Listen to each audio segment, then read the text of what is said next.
अस्सलाम वालेकुम व्यूअर्स, कैसे हैं? उम्मीद है कि आप लोग सब खैरियत से होंगे। अल्लाह ताला आपको अपनी ज़ुबान में रखे, जहाँ रहें खुश रहें, आबाद रहें। आज जो रेसिपी मैं आपके साथ शेयर करने वाली हूँ, आज बहुत मज़ेदार और बहुत सेहत वाली रेसिपी आपके साथ शेयर करूँगी।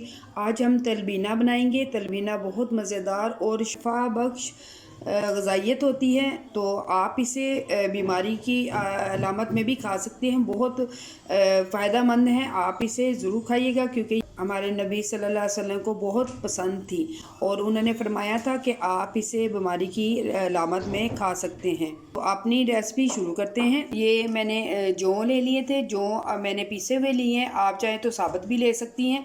तो ये देखें, ये इस तरह के जो पीसे होंगे इस तरह के होंगे।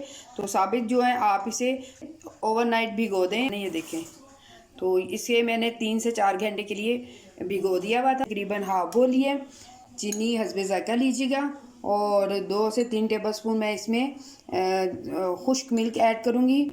कुछ बादाम जाएंगे, मेवा जाएगा और खजूर जाएगी।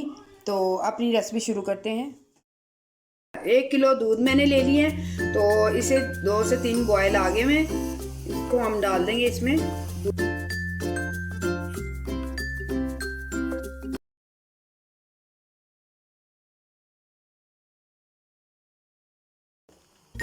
खुश्क मिल्क डाल रही हूँ इसमें, साथ ही चीनी डाल दूंगी।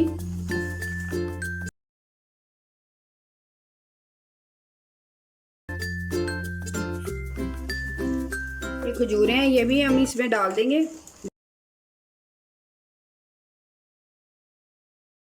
अल्हम्दुलिल्लाह हमारी रेसिपी अब तैयार हो गई है। अब हम इसे डिश आउट करते हैं।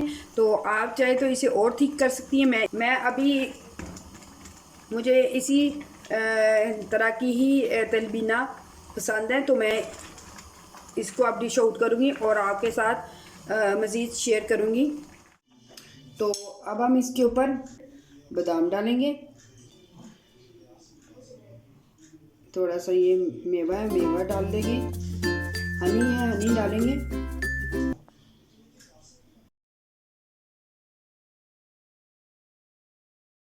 तो अल्हम्दुलिल्लाह ये थी हमारी आज की डिश। यकीनन आपको अच्छी लगी होगी। ये खाने में तो मज़ेदार है, वैसे भी शफा बख्श है। आप इसे ज़रूर बना के खाइएगा।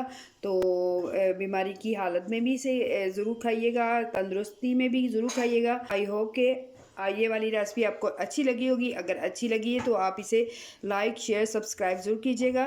तो दुआओं में याद रखिएगा। नेक्स्ट रेसिपी के लिए इजाज़त दीजिएगा। अल्लाह हाफिज़।